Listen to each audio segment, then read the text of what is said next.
Et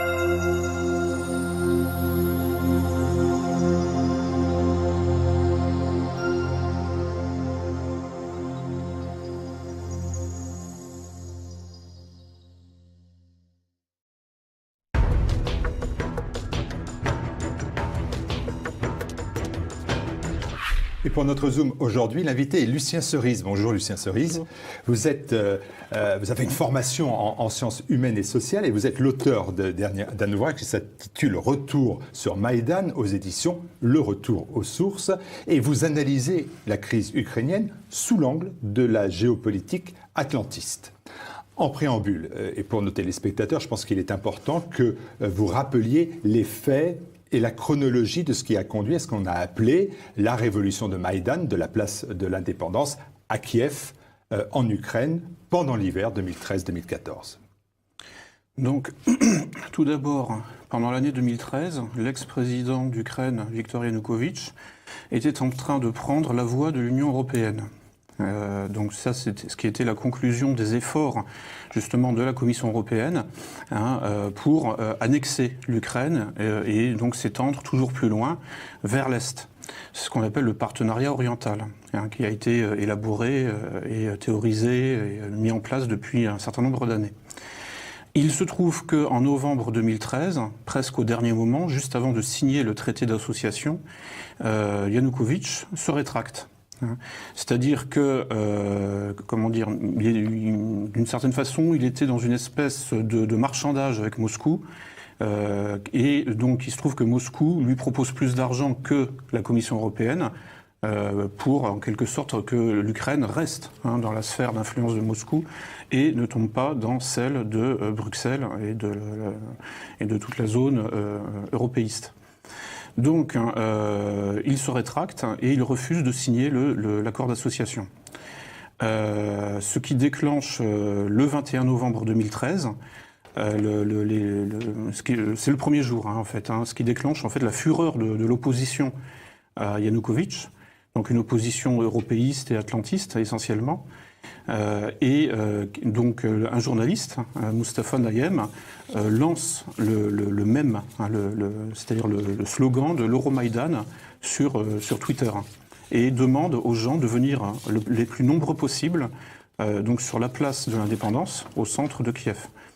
La place de l'indépendance dite Maïdan. En fait, Maïdan, ça veut dire place. Et c'est l'événement fondateur qui lance cette révolution, en réalité un coup d'État. Alors là, c'est l'importance de l'ouvrage. Un des thèmes de l'ouvrage, car ils sont nombreux et très intéressants, vous affirmez, mais vous n'êtes pas le seul d'ailleurs, mais vous affirmez que cette insurrection présentée comme spontanée s'est avérée finalement qu'une nouvelle opération, une opération venant des États-Unis. Mais qu'est-ce qui vous permet de dire que ces événements de Maïdan sont à rapprocher d'événements comme le soulèvement de la place Tiananmen en 1989 ou plus récemment les printemps arabes? Alors, plusieurs choses. Il n'y a pas que les États-Unis impliqués dans le renversement du gouvernement de Yanukovych. Bernard-Henri Lévy, Georges Soros et d'autres individus du même type ne sont pas spécifiquement intéressés par les États-Unis. En fait, ce sont d'autres centres d'intérêt. Donc, mais certes, il y a aussi, oui, le département d'État américain. Qu'est-ce qui me fait dire ça? Des aveux. Tout simplement, c'est-à-dire, c'est plus que des preuves, ce sont des aveux. Notamment par exemple, George Friedman, qui fait partie de toute une nébuleuse d'agences de renseignement privées aux États-Unis, et qui a dit oui. Alors son agence est surnommée la CIA de l'ombre, et il s'est exprimé publiquement en disant effectivement c'est le coup d'État le plus évident de toute l'histoire, sachant que les mêmes méthodes sont appliquées, place Tiananmen ou place Tahrir, par exemple en Égypte, c'est-à-dire qu'on rassemble des gens sur un espace géographiquement très limité, parce que le reste, moi j'ai un ami qui était au Caire pendant les événements de la place Tahrir, il m'a dit il ne se passe rien en dehors de la place Tahrir. C'est-à-dire, c'est le 16e arrondissement de Paris, un dimanche soir, quoi. C'est tranquille au possible. Donc, en fait, les événements se concentrent sur une zone qui va être filmée à outrance, hein, et qui va servir en quelque sorte de caisse de résonance, et qui va donner l'illusion que c'est un soulèvement national d'une population qui se soulève contre le despote qui l'opprime depuis toujours. En réalité, bon, on voit que, en général, les gens qui sont filmés, c'est à peu près toujours le même profil, hein, c'est plutôt des jolies filles, ou alors des gens qui vont attiser la sympathie, ou des petits vieux, etc., qui sont frappés durement. En général, bon, c'est plutôt ce type-là, enfin, ce genre de figurants qui sont mis en évidence. Donc il y a toujours, oui, le village de tente, hein, ça c'est important, qui permet donc aux manifestants de stationner 24 heures sur 24, avec du ravitaillement, avec la question des moyens n'est jamais posée, hein, par les journalistes en général. Pour eux, tout ça, effectivement, ça tombe du ciel, on se demande d'où, pourquoi, comment. Quand la question est posée, en général, les manifestants bottent en touche, hein, ils disent oui, oh, bon, par exemple, c'est une diaspora qui nous aime bien et qui nous envoie de l'argent, diaspora ukrainienne, par exemple. Alors certes, oui, ça existe aussi. Mais pour maintenir l'occupation d'une place en plein hiver par -10, hein, il faut un peu plus d'argent que ça. D'autant plus que, de toute façon, effectivement, la secrétaire d'État de l'époque, Victoria Nuland, a bien dit, oui, nous avons dépensé 5 milliards de dollars depuis la fin du communisme pour soutenir la démocratie en Ukraine. Il n'y a pas que ça. Bon, il y a aussi tout un tas d'études. Alors, il y a les acteurs eux-mêmes des événements qui le disent, hein, qui avouent effectivement l'investissement en dollars. Et puis ensuite, il y a tout un tas d'études par des gens parfaitement autorisés. Hein, je pense à diverses études sur toutes les ONG, hein, qui gravitent autour non seulement de George Soros, mais aussi de la CIA. Et puis bon, il y a aussi en fait des documents, hein, qui sont consultables, mais qui sont très peu connus. C'est qu'on peut trouver sur le site de la CIA directement. Et que je reproduis dans le livre, hein, qui prouve simplement qu'il y a certains milieux ukrainiens, hein, des milieux d'extrême droite, selon la typologie conventionnelle, qui sont effectivement encadrés, couvés depuis des décennies par la CIA. Et les preuves existent. Il suffit de chercher un peu, et il suffit d'aller sur le site de la CIA, et au titre du Freedom of Information Act, FOIA, donc la CIA déclassifie régulièrement des dossiers qui sont en fait soit des feuilles de route, soit des rapports, hein, avant ou après, et qui prouvent, qui démontrent effectivement tout ce travail de conquête de l'Ukraine par des puissances essentiellement anglo-saxonnes, et qui aboutissent effectivement à 2 coups d'État à 10 ans d'intervalle. Alors, vous dites qu'il y a une ingérence étrangère, j'ai bien compris. Pourtant, si elle est communément acceptée, par exemple, pour la révolution orange, toujours c'était en 2004, hein, 10 ans auparavant, elle semble rester quand même totalement taboue pour les événements de Maïdan. Est-ce que peut-être, tout simplement, est-ce qu'on ne voit pas très bien, et vous allez peut-être nous le dire plus facilement, on ne voit pas très bien quel était l'intérêt des États-Unis dans cette révolution-là?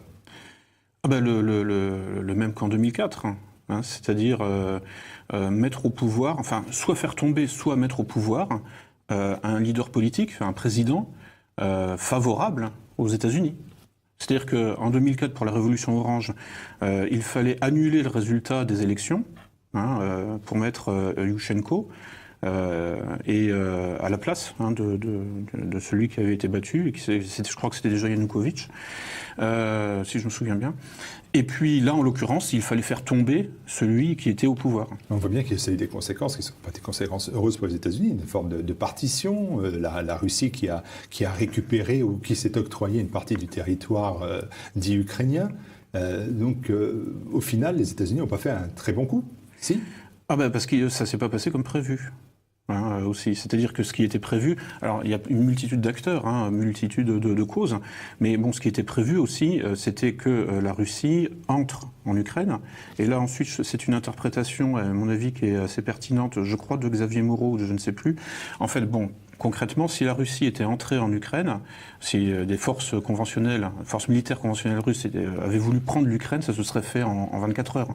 Hein, je veux dire, bon, Kiev n'est pas très loin de la frontière russe, donc bon, ça aurait été très vite. Le problème ensuite, c'était, les prolongements du conflit au niveau territorial vers l'ouest. C'est-à-dire vers la Pologne. Et là, effectivement, il y aurait eu peut-être des débordements. Et là, l'article 5 de la charte de l'OTAN aurait pu entrer en vigueur. C'est-à-dire l'obligation de solidarité, la Pologne étant dans l'OTAN. C'était le but, fondamentalement, c'était d'attirer la Russie sur un terrain miné, en quelque sorte, et dans une guerre, tout simplement.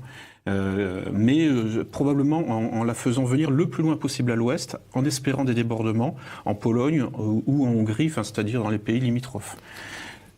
Quand vous parlez de l'OTAN, ça m'amène à dire que l'ouvrage Retour sur Maïdan est sous-titré, que les sous-titres ont aussi toute leur importance, et il est intitulé « La guerre hybride de l'OTAN ». Est-ce que vous pouvez m'expliciter ce que vous faites dans le livre, rapidement, néanmoins, cette notion de guerre hybride? Qu'est-ce que vous entendez par là? Alors, c'est pas moi qui ai inventé le terme. Ça fait un certain nombre d'années que le terme circule. C'est un peu similaire au terme de guerre de quatrième génération, mais en plus complexe encore. En fait, la guerre hybride, c'est tout simplement la guerre totale. Voilà. C'est la guerre sans limite. La guerre qui en fait implique autant les civils que les militaires. Donc on se retrouve avec des civils militarisés et qui implique donc aussi l'intérieur, c'est-à-dire autant l'intérieur que l'extérieur, c'est-à-dire autant la subjectivité que la géographie, que les territoires à conquérir. Donc c'est aussi une guerre culturelle, une guerre cognitive, une guerre psychologique. Donc c'est vraiment une guerre qui se déploie donc sur tous les fronts, mais dont la spécificité, c'est peut-être ça la vraie spécificité, c'est que la ligne de front reste très très difficile à placer clairement. On ne sait pas exactement qui attaque. En fait, tout est fait pour qu'on ne le sache pas, c'est-à-dire pour qu'on n'arrive pas, pour que la figure de l'ennemi soit brouillée. Vous voyez, en multipliant les acteurs de cette guerre, qui peuvent être, par exemple, des civils. Donc, a priori, on ne pense pas que les civils puissent faire partie puissent être les acteurs d'une guerre, ou en utilisant aussi des gens en position de faiblesse apparente. Qui peuvent être des immigrés clandestins ou leur soutien dans les ONG immigrationnistes, etc. Faut savoir que donc l'immigration clandestine est utilisée comme une arme depuis Kadhafi. Aujourd'hui, c'est Erdogan qui menace de ça. Mais bon, ce qui se passe en Europe là depuis 2015, fondamentalement, ça relève de cette guerre hybride aussi, et la conquête de l'Ukraine par certains cercles de Bruxelles ou de Washington, fondamentalement, participent de cette guerre généralisée. Alors, les troupes de la place Maïdan ont été la démonstration, ce que vous dites, ce que vous expliquez clairement, d'une véritable guerre de l'information. Vous parlez d'une guerre totale, donc aussi d'une guerre de l'information, avec l'utilisation des médias, des réseaux sociaux, au service d'une propagande politique. Et là, en fait, on rejoint un thème qui est important chez vous, c'est la question de l'ingénierie sociale, soit finalement le contrôle des foules et la psychologie des individus, une thématique que vous exploitez, que vous utilisez énormément dans vos ouvrages. Et là, est-ce que c'est véritablement l'exemple type de cette ingénierie sociale? Oui, tout à fait. En fait, l'ingénierie sociale, c'est quoi? C'est la transformation furtive d'un sujet social. Si on prend le cas de l'Ukraine, il s'agit de transformer l'Ukraine, c'est-à-dire de l'arracher à son identité slave, donc de l'arracher à la proximité avec Moscou, pour en faire un pays occidental sur le modèle de ce que c'est aujourd'hui que l'Europe de l'Ouest, c'est-à-dire multiculti, immigrationniste, LGBT et tutti quanti, tout ce qui va avec la société ouverte. La société ouverte, qui est un concept de George Soros, mais qui est revendiqué aussi par l'OTAN. Donc le secrétaire général de l'OTAN, Jens Stoltenberg, a fait des déclarations très claires là-dessus, pro-LGBT. Là récemment, on voyait justement d'ailleurs au dernier sommet de l'OTAN un homme sur la photo des femmes, des épouses des présidents de l'OTAN. Donc la société ouverte, c'est ça, c'est cette société qui refuse toute forme de discrimination quelle qu'elle soit, et qui est le nom en quelque sorte de ce modèle occidental. Occidentaliste, on pourrait dire, de cette espèce de modèle ultralibéral et de marché global et de ce modèle mondialiste en fait. Et nul ne doit y échapper. Donc l'Ukraine y échappait jusqu'en 2013.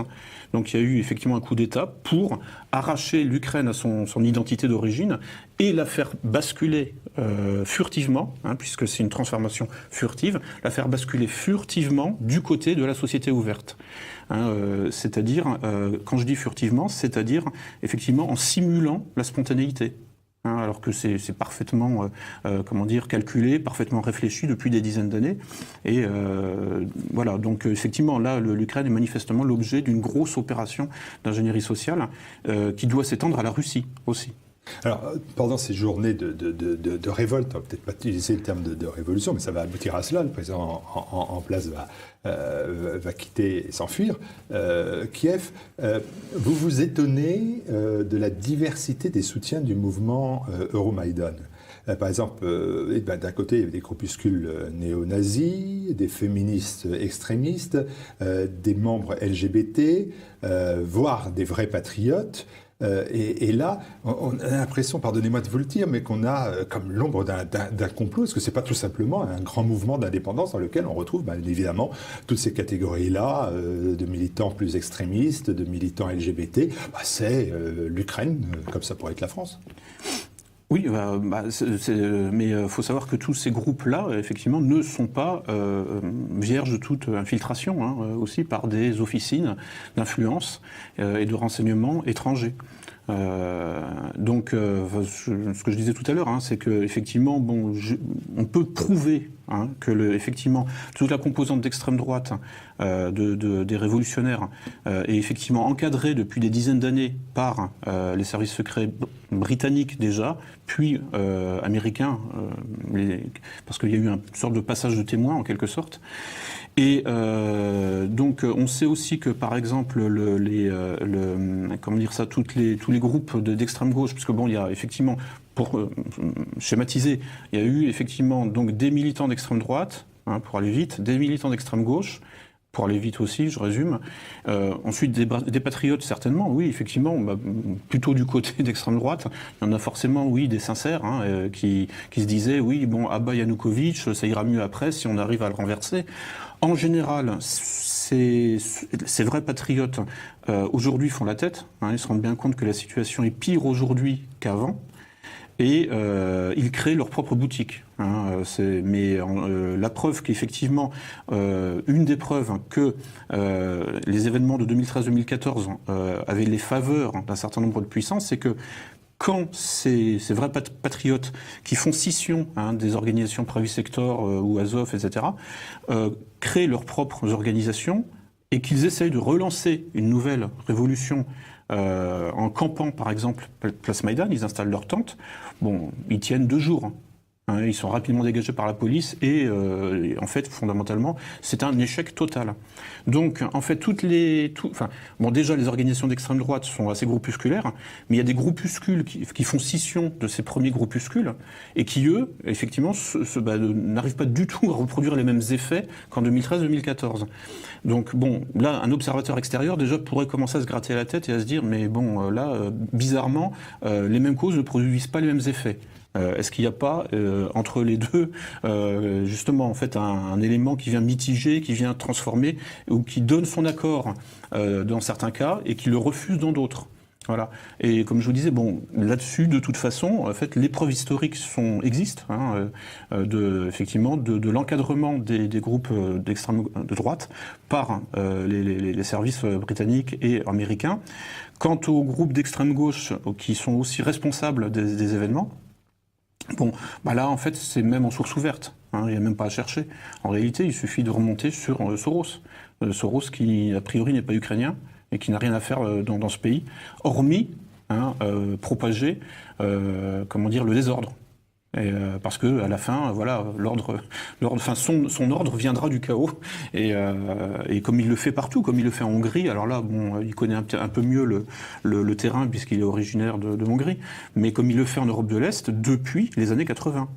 C'est-à-dire que les premières fondations Soros ont été placées à l'époque encore sous le communisme, c'était les premières vraiment les fondations des fondations en quelque sorte dès les années 80. Et alors évidemment avec donc la libéralisation successive à la fin du communisme, bon là je veux dire il n'y avait plus aucune limite.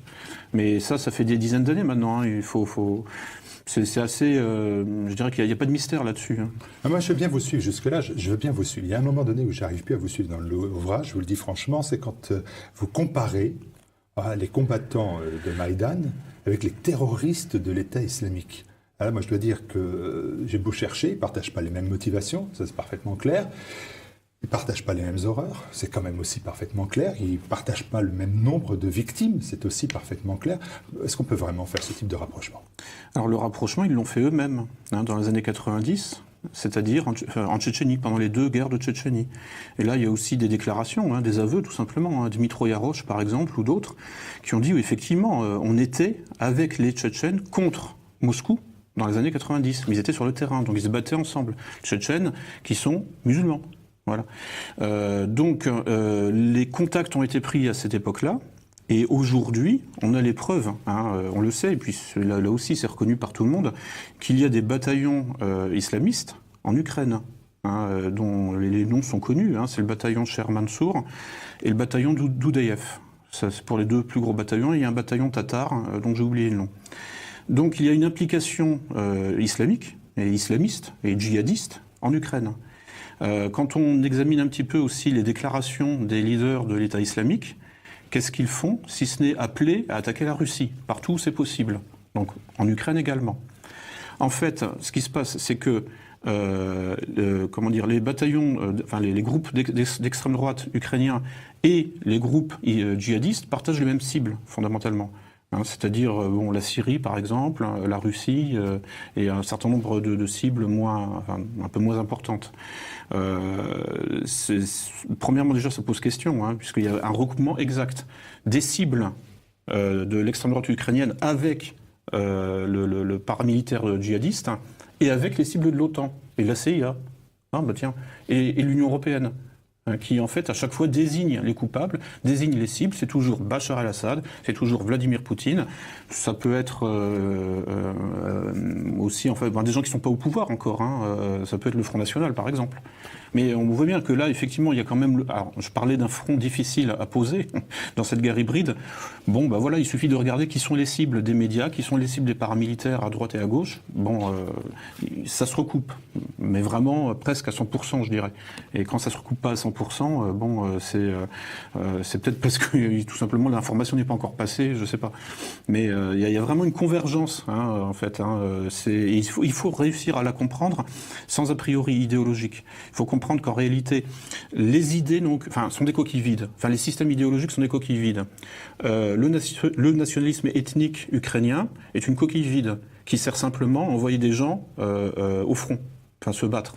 Le djihadisme est une coquille vide qui sert simplement à envoyer des adolescents se faire trouer la peau. En Syrie ou même en France. Quoi d'autre encore ? Le gauchisme est une coquille vide aussi. C'est qui sert effectivement à brûler des policiers dans des manifs, nuit debout, etc. Donc en fait tout ça c'est des coquilles vides. Le but c'est simplement en fait d'empêcher les régimes politiques finalement de s'extraire de la zone d'influence européiste et atlantiste. Alors, il nous reste peu de temps, malheureusement, mais j'ai encore plein de questions à vous poser. Vous dites que, quasiment en préambule de votre propos d'ailleurs, vous dites que l'insurrection sur le modèle ukrainien pourrait être provoquée aussi en France, et vous dites même que l'expérience de médiatisation de Nuit debout en serait un test de faisabilité. Vous pensez que c'est un peu l'équivalent dans les méthodes et quel serait dans ce cas-là l'élément déclencheur ? Parce qu'il faut toujours un élément déclencheur. Par exemple, l'élection d'un parti eurosceptique, par exemple, anti-atlantiste ou atlanto-sceptique. Voilà, ce serait largement suffisant. C'est-à-dire que, bon, alors il y a un certain nombre de conditions à remplir pour que déjà cette élection soit viable. On sait que Bernard Cazeneuve, par exemple, avait dit « moi je m'en fiche, même si Marine Le Pen est élue, je reste ». Voilà. Donc en fait, effectivement, les conditions, et puis bon, l'information est sortie sur des médias qui sont pas du tout des blogs complotistes, c'était le Nouvel Obs, c'était le Figaro, etc., qu'il y avait effectivement des projets assez avancés de bloquer les résultats des présidentielles si Marine Le Pen était élue, et au plus haut niveau de l'État. Donc l'exemple le plus connu, c'est Cazeneuve. Bon, ça se serait accompagné, évidemment, de manifs halte au fascisme, place de la République, avec le village de Tente, etc., etc. Donc, et là, voilà. Oui, là, vous me parlez d'une hypothèse pour combattre une doctrine, pour combattre un adversaire, mais plus large, généralement, ce genre d'événements qui ont été provoqués en Ukraine servaient les idées et les intérêts des États-Unis. On ne voit pas pourquoi les États-Unis en France mèneraient ce type de révolte ou de manigance quand on sait que la France n'est absolument pas l'adversaire ni l'ennemi en quoi que ce soit des États-Unis. Ce n'est pas un contre-pouvoir comme la Russie à l'hégémonie culturelle, économique et militaire américaine. Mais alors, il y a les acteurs, et puis ensuite il y a les zones d'influence. Si un gouvernement eurosceptique ou atlanto-sceptique arrivait au pouvoir légalement, effectivement, là, bon, il y aurait un risque de commencer en quelque sorte, affaiblir l'influence atlantiste en Europe. Donc c'est suffisant, ce serait suffisant. En outre, il n'y a pas que les États-Unis, Bernard-Henri Lévy, etc., etc. Bon, ne roule pas spécifiquement pour les États-Unis, il roule pour une sphère d'influence globale. Et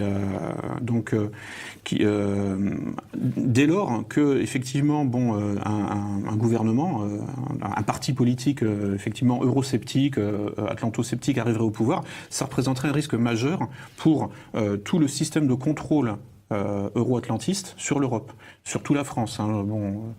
Si on commence à sortir effectivement de l'UE, ça remet l'UE en question, plus violemment encore que la Grande-Bretagne.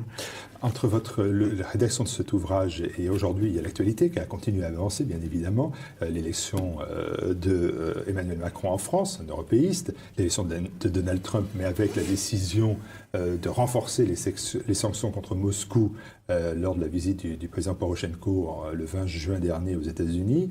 Est-ce que tout ça, ça change le domaine de votre vision en matière de géopolitique atlantiste?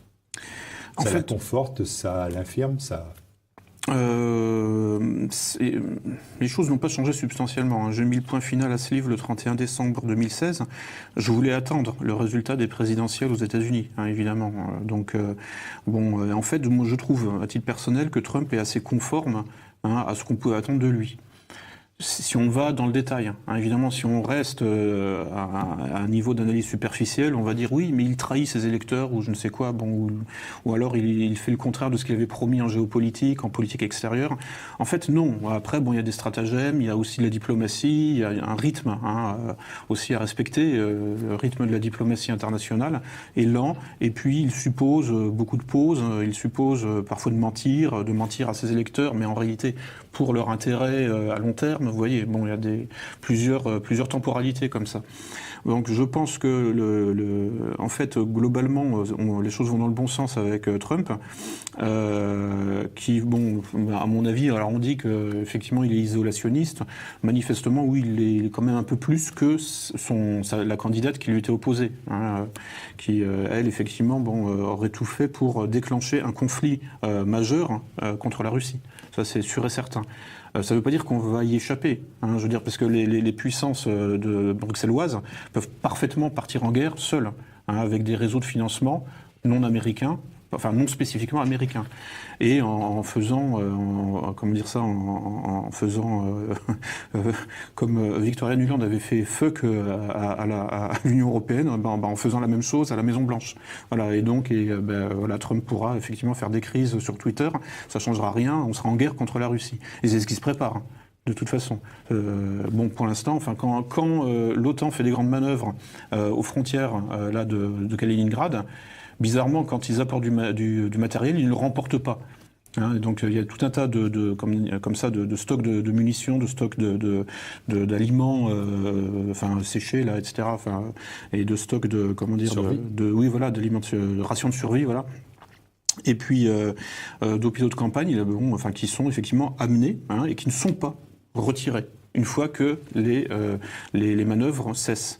Bon, on peut se demander dans quelle mesure ils sont pas là en train de, peut se le demander. En fait, la question et la réponse est dans la question. Je veux dire, de toute évidence, ils sont en train de préparer quelque chose. Il se peut qu'au dernier moment, finalement, ce soit abandonné et qu'ils remportent tout dans leurs casernes respectives.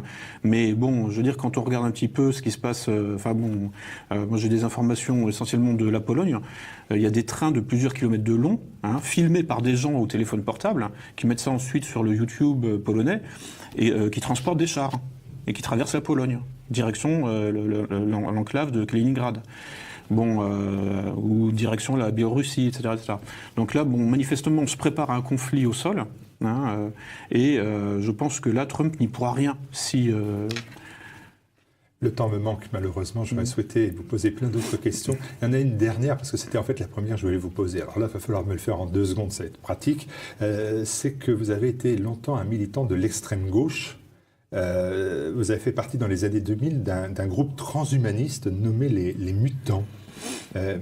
Comment vous êtes venu à combattre le monde que vous avez côtoyé, chéri, apprécié, adoré ?